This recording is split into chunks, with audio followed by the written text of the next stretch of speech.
Assalamualaikum warahmatullahi wabarakatuh. Selamat pagi. Alhamdulillah kita ketemu di pagi yang cerah ini, tentu saja dengan niat baik untuk kita semua. Saya berdiri di sini adalah untuk menyampaikan sesuatu yang saya sebut inspiring talk. Itu judul gedenya. Memang maksudnya untuk menginspirasi terutama golongan muda. Jadi saya bekerja di Universitas Indonesia sebagai dosen Fakultas Teknik, Departemen Teknik Mesin sudah puluhan tahun lah. Tentu saja saya melaksanakan pendidikan, penelitian, dan pengabdian masyarakat. Namun sekarang ini saya stay di yang terakhir itu, pengabdian masyarakat. Karena itu saya menyebut diri saya pengabdi masyarakat. Dan kemudian ada subjudulnya, yaitu socio-technopreneurship. Jadi sama dengan entrepreneurship, ini sama. Anda sudah tahu semua ya. Tapi ada teknonya, technopreneurship karena kami berbasis teknologi. Kemudian ada sosionya, jadi maksudnya segala sesuatunya sebetulnya diarahkan untuk kepentingan masyarakat banyak. Tentu saja kami eksis di media sosial, di YouTube ada, Twitter ada, Instagram ada, SMS Center ada, WA Center ada, kemudian ada web juga yaitu www.inkubator-gratis.org. Silahkan mencari di Google dengan keywords inkubator gratis, pasti akan ketemu salah satu. Nah, aktivitas kami banyak sebenarnya, namun orang mengenal satu gagasan, yaitu peminjaman gratis inkubator untuk Nusantara. Karena sekarang memang sudah ada di 138 kota. Walaupun cita-cita kami kalau bisa tahun depan 300 kota, namun Indonesia masih lebih luas daripada itu. Dan sekarang sudah ada di 130 tepatnya sekarang ini bulan ini 138 kota. Dan kemudian kalau bisa semua kabupaten adalah inkubator gratis kami. Tapi yang kami kerjakan sebetulnya banyak ya. Salah satunya tentu saja produksi inkubator. Nanti kita bisa cerita lebih panjang. Nah, suksesnya peminjaman inkubator gratis untuk Nusantara ini adalah karena agen relawan. Nanti saya cerita lebih banyak tentang agen relawan itu. Nah, kemudian yang kami buat di deretan sebelah kanan dari slide kami itu adalah produk ya. Jadi kami sudah membuat inkubator bermacam-macam tipe. Mungkin udah lebih dari 10 tipe loh. Kalau boleh saya bilang sedikit ya. Dulu inkubator besar. Sekarang inkubator udah jadi kecil. Portable, kemudian lepas pasang, bisa dilepas. Bahkan kemudian kita juga buat tipe tersendiri nih, tipe inkubator bayi kembar. Nah, kami ingin membuat semua peralatan yang ada di ruang NICU. Apa ruang NICU itu? Ruang NICU adalah singkatan dari Neonatal Intensive Care Unit. Yaitu kalau ada bayi prematur di rumah sakit itu dirawatnya di ruang NICU namanya. Nah, peralatan yang ada di situ mau kami bikin semua. Alat utamanya inkubator sudah. Yang kedua fototerapi sudah kita bikin. Kemudian kami sudah bikin prototipe infant formula dan seterusnya dan seterusnya. Banyaklah, mungkin 7-8 alat atau mungkin lebih dari itu. Kami mau bikin semua dan kami tahu metodologinya. Jadi suatu saat semoga kita bisa punya ruang NICU di mana alat-alat di dalamnya adalah produk dalam negeri. Dan itulah yang kami lakukan sejauh ini dan kami memonitor agen relawan di 138 kota untuk meminjamkan inkubator secara gratis kepada keluarga bayi prematur. Dan ini saya bicara sedikit tentang sejarahnya. Dulu saya mulainya tahun 94-95, udah lama dong ya. Udah lebih dari 25 tahun yang lalu. Dan mulainya hanya dari, lihat, box kardus saja. Saya balik kardus itu, itulah jadi kabin bayi. Ya. Volumenya di dalam kira-kira sebesar inkubator. Saya taruh heater di bawahnya. Apakah temperatur di dalamnya bisa tercapai sesuai dengan yang dibutuhkan oleh bayi. Itu saja sebetulnya awalnya. Kemudian jadi inkubator pertama tahun 2001. Kami kemudian bersama mahasiswa ikut Pekan Ilmiah Nasional di Solo dan seterusnya. Kemudian kita bikin berbagai tipe yang sasarannya waktu itu rumah sakit. Jadi besar inkubatornya. Sampailah suatu saat kita bekerja sama dengan pihak lain dan ultimate produknya itu tahun 2009. Tapi setelah itu kita berpisah. Ya. Saya meneruskan di kampus ini dengan sebuah project World Bank waktu itu, Advanced Technology Implementation, ATI. Ini karena World Bank jadi agak bahasa Inggris gitu judul-judulnya. Nah, disitulah kita mulai mendapatkan sub-project itu, dan kemudian kami bikinkan inkubator, kami sumbangkan kepada klinik bersalin di daerah Depok ini, dan kemudian diperiksa oleh Dikti saat itu dan dilihat bahwa inkubator itu berfungsi. Kami mendapat pujian lah saat itu. Nah, sisa uang proyek itu kami bikinkan inkubator lagi 2 saat itu. Nah, 2 inkubator inilah yang mula-mula kami pinjamkan ke sana kemari di Depok ke ibu bayi prematur. Nah, saya ini blogger. Jadi suka nulis-nulis dulu ya, sekarang udah agak males. Jadi udah mungkin beberapa tahun nggak nulis. Nah, karena saya punya pengalaman itu, saya tulislah di blog saya, emak-emak blogger kemudian bacalah. Dan kemudian dia pinjem dong, waktu itu cuma pakai email aja dan SMS ya. Jadi saya dikontak melalui email SMS. Nah, inkubatornya besar. Nah, suatu hari kami meminjamkan inkubator di rumah golongan prasejahtera. Rumahnya masih jauh dari jalan, masih ada mungkin 500 meter, jadi setengah kilo. Kita dorong inkubator besar itu sampai di rumah petak. Ada 4 rumah petak. Saya masuk yang paling sebelah kanan. Apa yang ada saya bilang waktu begitu masuk? Ternyata di dalamnya dibagi 3 lagi, 3 keluarga. Jadi demikian sempit dan kecilnya tempat itu. Barulah saya sadar, oh gini ya keadaannya golongan prasejahtera. Masuk di situ, manuver inkubator itu nggak bisa. Kanan mentok lemari, kiri mentok tembok, sana mentok tempat tidur, dan seterusnya. Barulah, kemudian apa kejadiannya? Begitu kita nyalain, nggak nyala. Kenapa? Karena waktu didorong, gelodak-gelodak, alat elektroniknya pada lepas-lepas.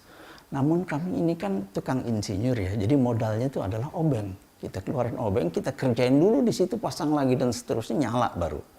Namun sejak itu, saya mulai berpikir ya, wah nggak cocok dong inkubator besar skala rumah sakit ini dipinjam-pinjamkan ke rumah-rumah golongan prasejahtera. Udah rumahnya kecil, jauh, becek, kadang-kadang masuk gang dan seterusnya. Harusnya dia kecil dong, portable. Nah, karena itu kita kemudian mengubah inkubator itu menjadi inkubator yang kecil. Walaupun prosesnya tidak langsung kecil, tapi ada proses antaranya. Namun sekarang itu berasnya 13 kg bisa dibawa oleh 1 orang. Jadi pantaslah buat dipinjamkan. Nanti yang lebih istimewa masalah energinya. Tapi sekarang saya kasih lihat dulu. Ini biasanya kalau saya bicara sama katakanlah murid-murid dari bidang teknologi, saya bicaranya mulai dari sisi energi. Karena prinsipnya memang energi. Kemudian kita menjadi akhirnya adalah sebuah balance energi di dalam kabin bayi itu antara fluida dan panas atau kalor. Nah, inkubator kami ini sekarang kayak kami klaim sebagai the most lightweight, inkubator yang paling ringan. Yang kedua, the most silent, inkubator yang paling senyap. Kenapa? Nggak ada bunyinya. Kenapa nggak bunyi? Karena nggak pakai fan, jadi nggak ada bunyinya. Di rumah sakit pakai fan, jadi ada bunyinya. Kalau malam ngebrom itu, gitu ya. Ada desibel tertentu yang nggak boleh lebih ya buat bayi. Kemudian the cheapest, artinya paling murah di dunia. Saya bilang, saya ngomong sembarangan aja deh. Kalau di rumah sakit harganya antara 70 sampai 150 juta, bayangin. Nah, yang saya punya ini, agen relawan, mengganti biaya produksi 4 juta, sekarang 4,5 juta rupiah. Jauh dong bedanya, makanya saya bilang the cheapest. Kemudian high occupancy. High occupancy artinya dipakai berkali-kali. Dipinjemin 1, selesai, pinjemin lagi kepada yang lain. Jadi 1 inkubator mungkin setahun bisa 5 atau 6 kali dipakai oleh keluarga bayi prematur.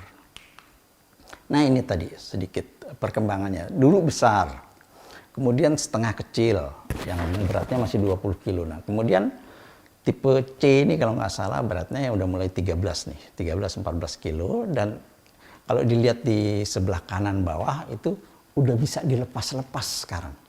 Jadi kalau Anda beli lemari di IKEA, tahu ya IKEA, pulang-pulang tuh Anda bawa lemarinya itu seperti bawa tas gitu. Nah, kira-kira kayak gitu sekarang. Jadi bisa dilepas-lepas. Kenapa? Karena Indonesia ini besar banget. Dari sini dikirim ke Aceh, dulu pernah pecah waktu tipenya masih kami sebut tipe wungkul ya. Kenapa? Karena perlakuan di pesawat kan dibanting-banting, walaupun udah kita tulisin fragile, akhirnya sampai sana pecah. Karena itu kami berpikir seharusnya kami bikin lepas pasang dong ya. Kami bikin kemudian lepas pasang. Perubahan prototipe itu dari mulai tadinya tipe wungkul ke lepas pasang memakan waktu cukup banyak dan juga memakan biaya. Semua biaya pengembangan baru kami kebanyakan semua disupport, difasilitasi oleh Fakultas Teknik UI. Karena waktu dan uang dan kemudian berbagai peralatan yang diperlukan itu adanya di Fakultas Teknik. Nah, itulah sekarang kami sudah bikin, selain yang lepas pasang ini, kami bikin spesial untuk inkubator bayi kembar. Jadi bayi kembar sekaligus prematurnya masuk di satu inkubator yang agak lebih besar. Nah, sukses daripada peminjaman gratis inkubator untuk Nusantara ini terutama karena adanya agen relawan. Siapakah agen relawan itu? Ini penting nih. Pertama, saya ambil contoh begini. Kalau Anda udah selesai sekolah ya, mau kerja kan, minta gaji dong.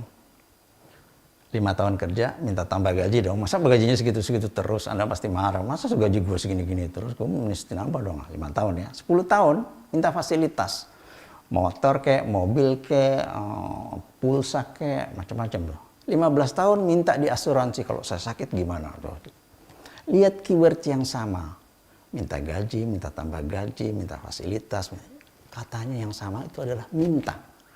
Jadi banyakkan orang, Anda maupun saya, adalah peminta-minta.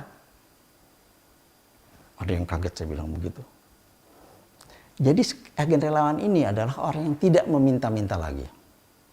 Jadi dia udah netral di tengah. Bukan berarti dia nggak kerja ya, tapi nggak nuntut ini itu. Namun kebaikannya adalah dia selain sudah tidak minta-minta lagi, tapi dia senang membantu. Satu, senang menolong, senang berinfak sedekah. Kemudian yang terakhir nih, mau melayani. Melayani siapa? Melayani orang miskin. Kalau saya bilang kaum marginal, siapa kaum marginal?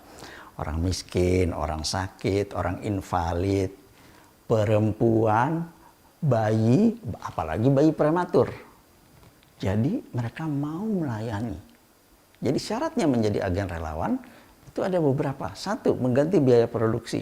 Sekarang ini 4,5 juta rupiah untuk satu inkubator. 2, mau mengantarkan ke rumah keluarga bayi prematur. Golongan prasejahtera ini, jadi nggak punya mobil dong, buat ngambil dan sebagainya. Dengan sendirinya harus mau mengambil dong. Nah kemudian yang keempat, dilarang mengkomersilkan inkubator ini. Kalau di di rumah sakit misalnya sehari aja makan biaya mungkin 1-2 juta loh di Jakarta sehari loh. Biasanya berapa lama? 1,5 bulan. Jadi kaliin aja sekian. Jadi kalau dikomersilkan, Anda misalnya ambil harga separuh, banyak orang yang mau. Anda bisa kaya gini-gini aja punya 2 inkubator. Benar. Makanya saya larang. Kenapa? Karena suatu saat nanti orang golongan prasejahtera akan minder, nggak mau dia minjem. Kenapa? Habis saya dengar harus segini sih Pak, harus segitu sih Pak. Gitu. Jadi itulah syarat-syaratnya agen relawan. Dan mereka datang sendiri ke saya. Kemudian mereka berkata, apa yang bisa kami bantu? Nah kemudian ide itu datang, saya sampaikannya. Ide yang bagus itu selalu datang dari Allah. Ide datang, mau nggak begini Pak syaratnya? Mereka mau mengganti biaya produksi, mau mengantarkan, mau mengambil kembali, dan mau tidak mengomersilkan inkubator ini. Kemudian masih ada yang terakhir, mau memelihara inkubator ini atas guidance dari kami. Dan itu semua terlaksana. Kenapa? Kita online aja sekarang kalau mau betulin inkubator di sana, lampunya mati. Gini Pak, beli harganya 10.000. Ini inkubator kami spesial ya. Heaternya adalah 2 bohlam lampu yang harganya paling banter 1 10.000, 2 20.000. Jadi kalau mati satu beli aja. Lampu pijar di mana-mana ada. Nah, ini perkembangan selanjutnya. Jadi kami sudah bikin mini factory di 2 kota loh. 1 di Kupang, 2 di Banda Aceh. Mini factory itu sudah bisa bikin inkubator. Jadi kami bekerja sama dengan Universitas Nusa Cendana, itu ada orangnya Pak Ben, katakanlah bikin workshop untuk membuat inkubator. Dan selesai tahun 2020, mereka sekarang sudah bisa bikin inkubator sendiri. Jadi daerah Nusa Tenggara Timur, nggak usah dari Depok lagi ya kalau dikirim. Cukup saya bilang ke Pak Ben, ada yang butuh di sana, tolong bikinkan. Ada rumah sakit di sana, tolong bikinkan. Mereka sudah mampu membuatnya sendiri. Dan kemudian kami juga membuat yang sama di tahun 2021 di Aceh, kerjasama dengan USK, Universitas Syah Kuala. Sudah jadi juga. Nah, kalau Anda lihat, kami sudah menolong bayi triplet, kembar 3 prematur yang ke-17. Anda bayangin, 17 bayi kembar triplet sudah kami tolong. Nah, yang Anda lihat di gambar ini adalah tahun 2013. Jadi sekarang umur, kalau Anda kan waktu itu segede ini umurnya hampir 8 bulan, setahun lah ya. Jadi sekarang umurnya sudah kira-kira 10 tahun, udah gede loh. Kalau bayi kembar 2 udah nggak terlalu banyak. Dan semua yang sudah kami tolong kira-kira dari tahun 2012 ya sampai sekarang ini kira-kira sudah 5.000-an bayi tertolong. Demikianlah kira-kira kegiatan kami selama ini sebagai pengabdian masyarakat dari Universitas Indonesia. Dan kemudian suatu hari di ujung pandang waktu saya bicara begini, mereka bilang, oh kalau gitu Bapak sudah mewakafkan diri Bapak untuk menolong bayi prematur. Benar. Karena itu saya sebut, sayalah ayah dari semua bayi prematur. Tidak ada kemungkinan lain bagi saya kecuali menolong mereka. Terima kasih. Wassalamualaikum warahmatullahi wabarakatuh.